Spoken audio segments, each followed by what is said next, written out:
Many years ago, I worked as a food delivery man. Unlike the independent contractors for services like DoorDash or Uber Eats, I was directly employed by a local restaurant owner. One late evening, as the restaurant was winding down, we received an order to deliver to a customer at a specific address. At first glance, the order seemed like a routine delivery with nothing unusual that raised any concerns. However, that evening, I had an additional task. Besides making deliveries, I was assigned to train a new employee who had just joined our team. The two of us set off together on a motorcycle with the new guy at the handlebars and me riding behind to guide him through the traffic. Our destination was an apartment complex, a place where I had made countless deliveries before. As we navigated the streets, I felt confident, knowing the city like the back of my hand. To me, it was just another delivery. But this time was different. Finding this particular address proved more difficult than expected. Soon, I realized I had never visited this part of the area before. We circled the neighborhood not once, but twice, scanning every road, every alley, and every corner where the address might be. The more we searched, the more confused we became. With frustration mounting and time ticking away, I knew we couldn't afford to waste any more time on a wild goose chase. The food was getting cold, and my pride as a senior worker was turning into embarrassment. Determined not to let this setback ruin the delivery, we decided to pull over and ask for directions, hoping a passerby or building security guard could point us in the right direction. As we were slowing down, we noticed a man walking alone in the distance. He appeared to be in his late 40s, wearing shorts, a plain white t-shirt, and a pair of worn-out sneakers. At first glance, he seemed like someone out for a casual late-night jog. We slowed down as we approached him, hoping he could help us with the direction. "Excuse me, could you help us find this address?" We showed him the order slip, eagerly waiting for his response. The man confirmed that the address was indeed his apartment. He pointed toward a modest building, nestled in the shadows just a short distance away, and said that his wife and children were waiting inside. What a coincidence, we thought, thanking the man before quickly turning our motorcycle toward the building. Following the directions he had just given, we arrived at the address and parked in front of the entrance. Since the new employee was still in training, I let him take the lead on this delivery, standing one step behind him to observe. The new trainee rang the doorbell, and after a few moments, the door creaked open to reveal a young boy, no older than 10, his face a mixture of curiosity and confusion. He asked us to wait and then disappeared back inside the house. Moments later, he returned, accompanied by a middle-aged woman and a young girl. Both the new employee and I were surprised. Both the woman and the girl were dressed head to toe in black, their expressions somber, as though they had just come from a funeral. The light-hearted atmosphere of the delivery quickly evaporated, replaced by a heavy, unspoken tension that neither of us had expected. The woman then told us she hadn't placed any order, which made me realize that the man we had just met must have given us the wrong directions as a prank. I felt a surge of anger. A brief pause followed. The woman took the order slip, looking puzzled as she checked the total. After a moment, she reached into her purse, pulled out some cash, and told us to just keep the change.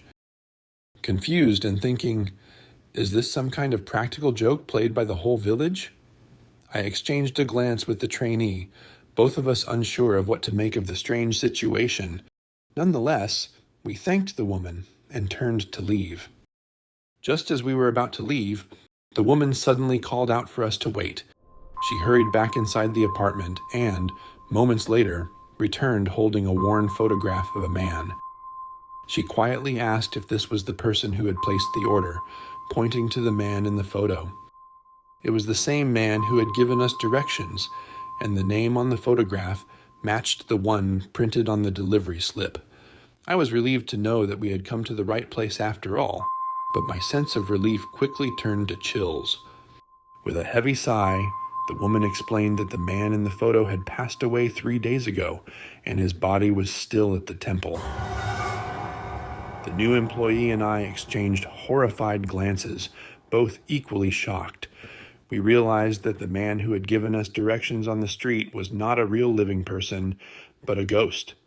The shock was too much for the new employee, who fainted on the spot, collapsing to the floor.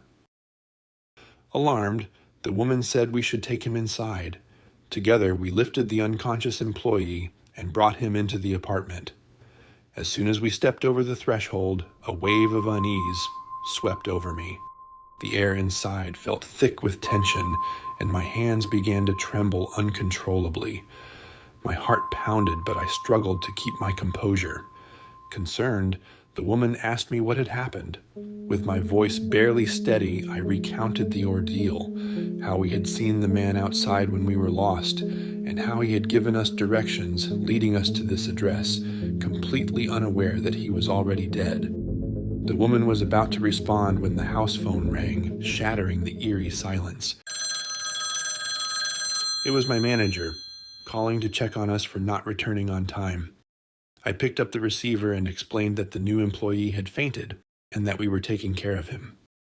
After some time, the new employee finally regained consciousness, but his face was still pale and his body weak.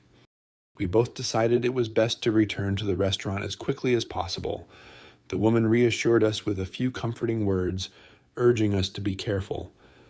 We thanked her and walked toward the elevator, eager to leave this unsettling place behind. We pressed the button to go down, but the elevator stopped at the 3rd floor. We just thought someone on that floor was trying to take the elevator, but as the doors slid open, our breath caught in our throats. Standing before us was the very same man from the photo. His expression was somewhat upset, unlike when he had kindly given us directions. Then he spoke, his voice echoing in the dimly lit corridor. "Why didn't you sing happy birthday for my child?" The words sent a chill down my spine. We both stood frozen in terror, unable to comprehend how this was happening. The man in front of us was dead, and we both knew it. Yet there he was, speaking as if he were alive. The elevator doors, as if sensing our desperation, finally slid shut, and we went down in silence, too stunned to utter a word. When we finally reached the restaurant, the new employee was in such a state of shock that he had to be taken to the hospital. I, still visibly shaken, recounted the entire story to the staff. At first, no one believed me. However, when the manager confirmed that strange old traditional music, typically played at temple ceremonies, could be heard in the background during the phone call, doubt turned to uneasy belief. What we had witnessed wasn't just a bizarre coincidence. The man's final words, "Why didn't you sing happy birthday for my child?" lingered in my mind, sending chills down my spine. It seemed that it had been his child's birthday, and even in death, the man had wanted to buy his child's favorite food for the occasion.